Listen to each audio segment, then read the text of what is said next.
afternoon, everyone. And it's my honor to have the opportunity to come to here to share with you about my viewpoint or my experience in Indonesia. Actually, I worked for Bank of China, Indonesia, already for 5 years. And my presentation will divided into three parts, but my friends already give too many Indonesian information. So I think for the first part, I just skip to the last page. Because the last page, I use a special perspective, my perspective to summarize the Indonesian. It's a brief summary of Indonesian. I use special perspective like that because China, including Hong Kong, is Indonesia's biggest trading partner now, and the second largest source of investment source. Actually, this data, I read some report from the network said actually many Chinese companies use Singapore as their platform to invest in Indonesia. So actually, if we count Chinese company use Singapore platform to invest in China, to invest in Indonesia, I think maybe China already becomes the biggest investment source to Indonesia. So I think use this perspective I think is very useful. I use this perspective is a complementary advantage between Indonesia and China. The right side is the advantage of Indonesia, demographic dividend. Actually, as my friend already mentioned several times before, nowadays, Indonesia, the population of Indonesia already more than 260 million people. And the most important thing is, I read from the network, one report said, the average age of Indonesia is only less than 30, maybe 29 something. So that means the Indonesia maybe is one of the youngest country in the world today. So that means two key points. The first point is the human resource, the productivity.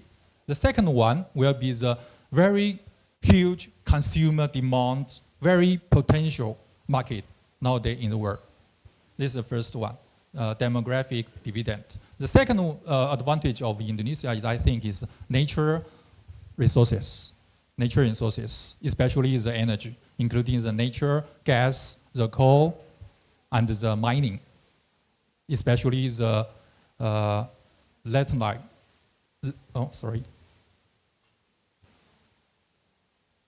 The laterite nickel and the bauxite. And the third one is the geographic advantage, the very strategic location in the world today. And how about the Chinese advantage, complementary advantage to Indonesia? I think first one is capital advantage. Second one is technology advantage. So third is also a biggest market in the world today. And but we still facing some challenge if you want to invest in Indonesia, as my friend already mentioned. First one is land acquisition. Second one is lack of infrastructure and the lack of skilled workers. And the industry system is not sound. So if you want to invest in manufacturing factory in Indonesia, I think maybe some material you have to import from mainland China to Indonesia. So later, I will focus on three case study to describe, to explain how this advantage benefits and the challenge to make some project very successful in Indonesia. First project I would like to introduce you is the Chinsan Nickel Steel Industry Park. Why? Because this project is to change the world's stainless steel landscape already. I think it's very great project in Indonesia. The location is in the Sulawesi, this area, Morowali, this here. And this project already finished now, and already reached 3.4 billion US dollar investment now. And already the stainless steel production capacity achieved 3 million tons.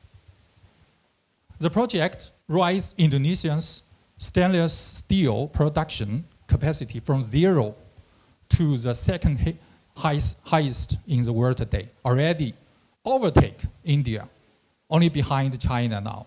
So I think it's just like a revolution. It's just like a revolution. It's already totally changed the landscape of the world today. It's a very great project. And this project, because they're also facing some challenges, so you can look.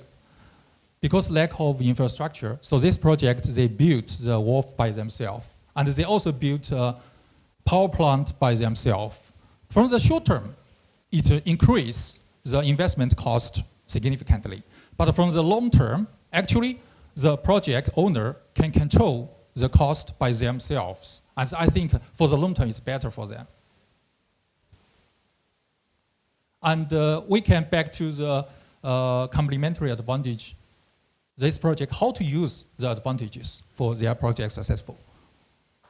They use actually for the Indonesia side, they use the human resource as their worker and productivity.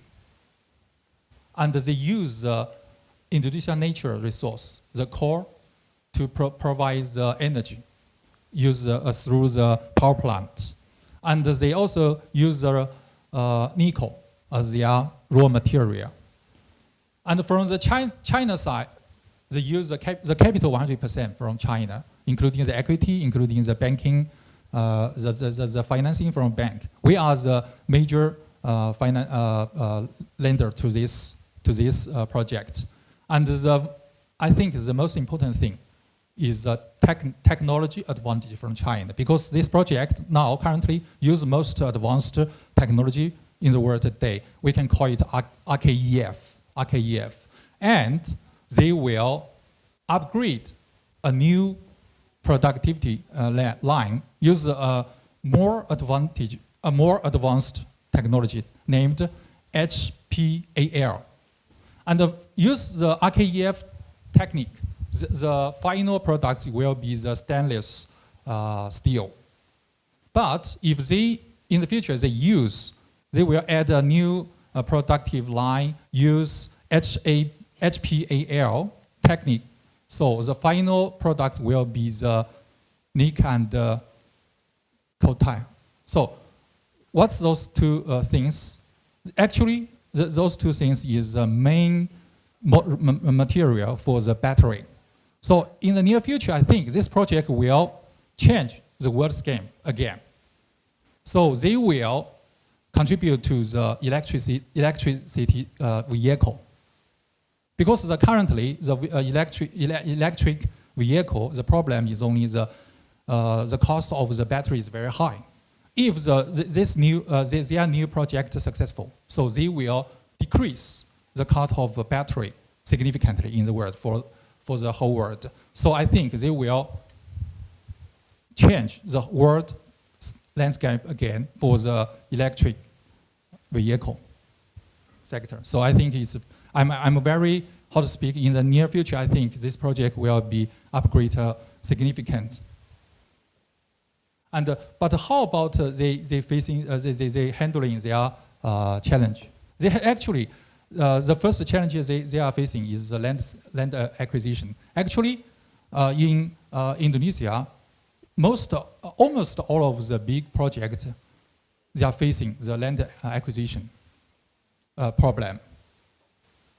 But for this project, they have a very good resolution through their partner. They have a very reliable local partner as their shareholder. So they are responsible for the land acquisition, and they handling this problem very smoothly.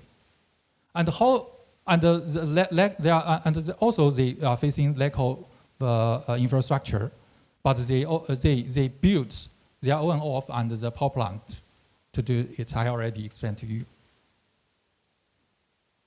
And the second case is Wuling Motor project in Indonesia.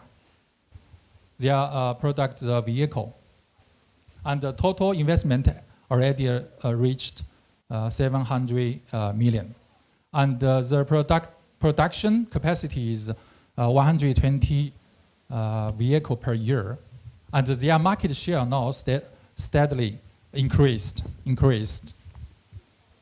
And what's their strategy? They also use the human resource advantage of Indonesia, and they use potential, very huge market potential of Indonesia. So their product only sell local, use local market. Okay. And what's their, what they use from the China, the capital advantage and the technical advantage. And they are facing the major problem is also the land acquisition. But this time, they use another alternative. So they purchase of the land from the developed industry estate from the Indonesian local company, Sinamas. And because Indonesia the industry system is not very sound. So but they cannot only rely on the import from mainland China. So they make a decision. They introduce around 20 suppliers from China invested in Indonesia with them together. And they sign the purchasing agreement to make sure all of their suppliers can have a very reliable and steady income in the near future. And the third one is about the smartphone. This is the latest market share. You can see the Samsung is the highest one. Their market share is 24%. And the second one already becomes Xiaomi. Their market share is around 20.5%. And the third one is Oppo. Fourth one is Vivo. And the fifth one is Indonesia local brand. Only their market share actually decreased significantly. But the key point is their year-on-year growth. You can look. Xiaomi is their speed is very high. And I think in near future, they will overtake Samsung, become the first one. Actually, Xiaomi entered into Indonesia only several years. And their strategy is a localization strategy. So actually, they have a special adjustment for the products according to the preference of the Indonesian consumer. For example, they just adjust the parameter for their speaker. So make the Indonesian people very like Xiaomi's telephone, the sound from the Xiaomi products. It's very successful. Okay. And what they use also human resource and the potential market of Indonesia, and they use the capital from China and the advanced technology from China. Okay, finally, I use 2 minutes to introduce Bank of China Jakarta branch. Actually, we established in Indonesia in 1938. So last year, we just celebrate our 80th anniversary. And this picture is took in the 1938. The day we just launched, we just opened. And this is our building. You can look. Our logo is Bank of China Hong Kong. So why? I will introduce to you. Actually, the year 2017. Actually, 2 years ago, we integrated into BOC Hong Kong. Before, we directly belonged to headquarters Beijing, but now we become the full branch of BOC Hong Kong. So actually, it's a very big strategy of our BOC group. in the ASEAN country, the 9 countries, our sister branch in 9 countries integrated in BOC Hong Kong. BOC Hong Kong becomes the South East Asia regional headquarters. And now we established 9 sub-branches offices in 3 cities in Indonesia, one in Surabaya, another one in Medan. Other 7 offices in Jakarta. And besides traditional commercial banking services, we also provide, on behalf of the Chinese government, the Chinese embassy in Indonesia, we also provide the Chinese visa application services to the Indonesian citizen. We established 4 visa centers in Indonesia, one in Medan, one in Surabaya, one in Jakarta, another one in Bali Island, Denpasar. So in the future, if you and your friend, if need the for the Chinese visa, let me know. I can provide you the green facility to help you. Okay, this is our project cover in Indonesia. I think we already play the major role to serve for the Chinese company invested into Indonesia, including Hong Kong company. And we also play the mainstream bank to support the development of Indonesia development. And finally, we play the major channel for the renminbi internationalization in Indonesia. Actually, I forgot one thing, very important. All Chinese company or Hong Kong company invested in Indonesia are facing the very high FX risk. For example, for your company, you also import raw material from mainland China. I think if you use, but I think a big portion of your income will from the rupiah, right? So if you, like that, you have the very big open position facing to the FX risk.